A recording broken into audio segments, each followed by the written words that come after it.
ജീവിതത്തെ ഒരു യുദ്ധമാക്കി മാറ്റുന്നവന് ജീവിതം വേദനയാണ്, ക്ഷീണമാണ്.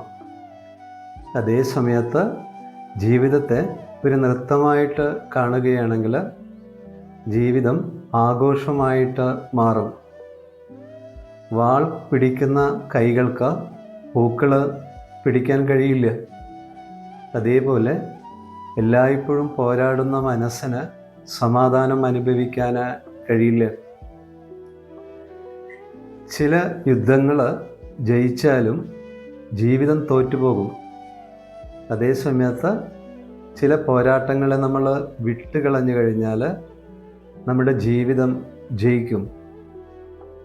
നമ്മൾ ഇങ്ങനെ ചെറിയ കാര്യങ്ങൾ മനസ്സിലാക്കി നമ്മൾ ജീവിച്ചു കഴിഞ്ഞാൽ ശാന്തത നമുക്കൊപ്പം ഒരു നിഴൽ പോലെ ചേർന്ന് നിൽക്കും.